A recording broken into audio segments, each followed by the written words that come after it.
Nalalapit na ang Kapaskuhan. Mahalaga po ang pagkakataong muling makasama ang bawat pamilya, lalo na para sa persons deprived of liberty or PDLs.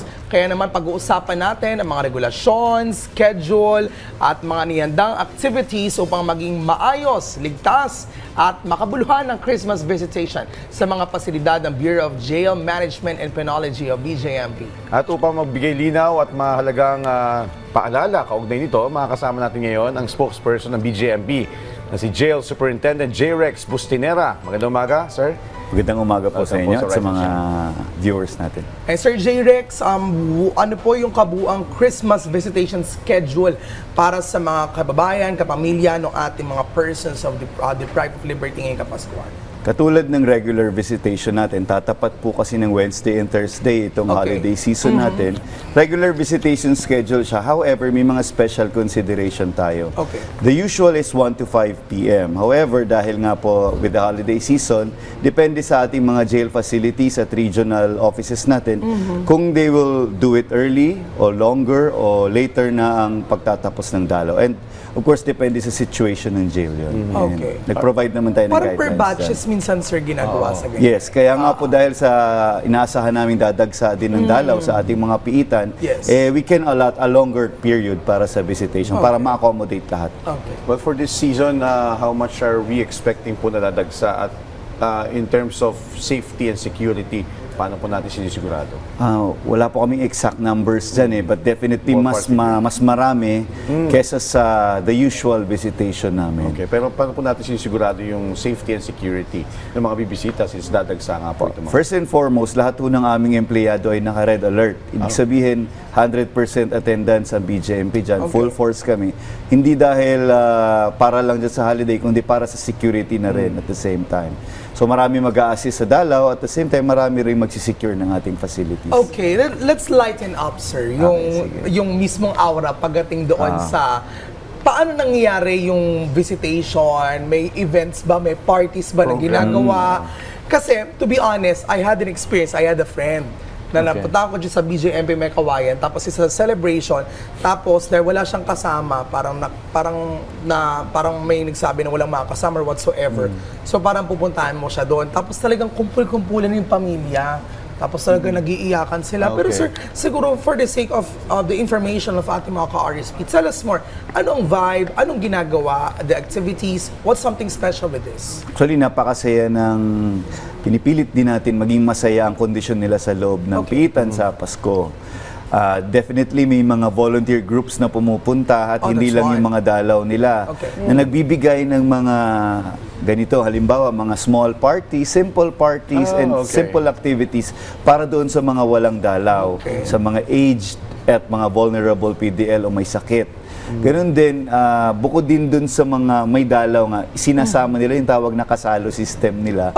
Sinasama nila yung mga walang dalaw. May mga ganun tayong practices ngayon na pinapayagan naman natin dahil holiday season naman. And of course, other volunteer groups nga po, pumupunta at welcome mag-outreach program sa ating mga piitan. And from your perspective, from your observation, paano ito nakakatulong sa tingin ninyo sa moral ng mga PDL, yung mga ganitong aktibidad? Una po, dahil nga po itong panahon na to ay holiday, walang hearing, nakakapagpataas ng moral nila kasi kahit papaano naiibsan ang lungkot nila sa loob ng piitan. Lalong-lalo po dun sa mga walang dalaw o di kaya may mga piitan tayo na malayo para dalawin ng kanilang mga kamag-anak.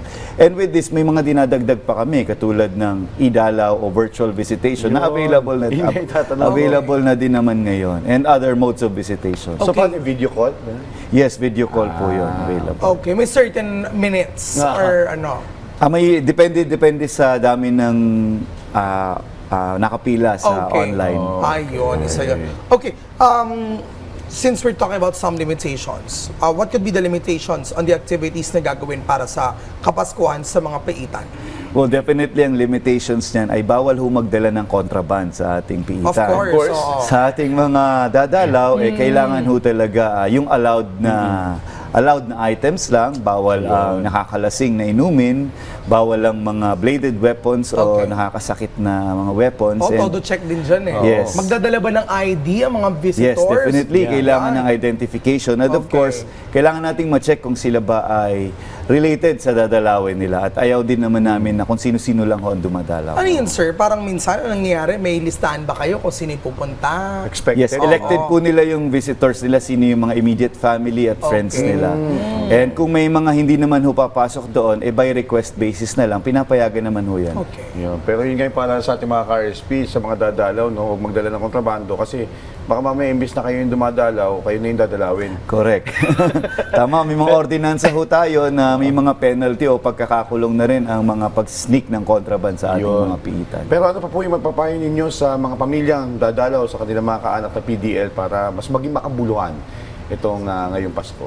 Opo, yun nga po, bukod sa hindi pagdala ng contraband, sana pagpunta nila doon, may mga baon din silang pagmamahal sa kanilang reconciliation. Most of the time, reconciliation happens during this holiday season Okay. sa mga piitan natin. That's very big. Dito Ang lang ganda. dito lang din nila nakikita o pagkakataon na makauwi ang dalaw nila. Oo naman. At dito sa mga pagkakataong ito, of course, what we are encouraging is the support sa mga PDL. Kasi ang support ay hindi lang sa pagkain, sa pagdalaw, kundi sa rehabilitation nila. Ayun. Kasi the ultimate goal is pag lumabas sila, Remorse. ibalik namin sila sa kanila, huwag na silang bumalik.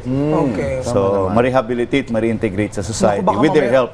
Opo. Baka mamaya masyadong maganda yung trato ng BJMP, gusto yung bumalik ulit ng mga nasa piita. Pero we understand, of course, sila yung persons deprived of liberty.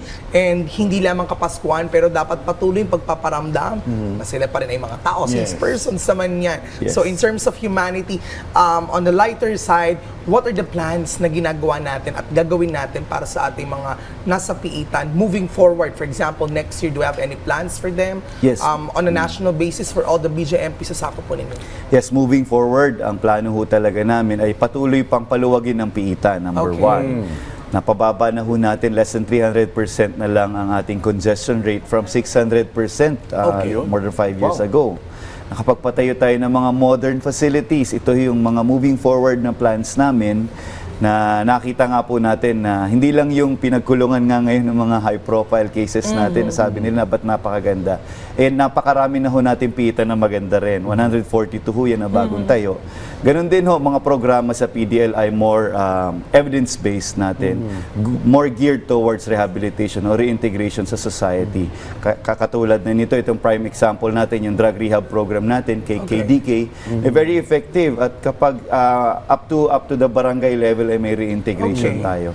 So yung mga ganung programa at mga adikain ang gagawin natin. Alright, pahabol ko lang sir kasi may mga instances na yung mga PDLs pag nakakalaya, hindi sila tinatanggap ng pamilya nila. Meron pa rin ba tayong coordination with other agencies parang para matulungan post. sila? Yes. Meron po tayong isusulong na programa din dyan, yung tinatawag na BJMP Cares, Community Aftercare Reintegration and Empowerment Services, na kung saan ito po yung aftercare referral. Tama ho kayo, may mga hindi ho tinatanggap talaga eh. Ganun pa man, ang pinipilit ng BJMP na i-refer sila sa appropriate agencies, katulad for their employment, housing, or social welfare nila and health.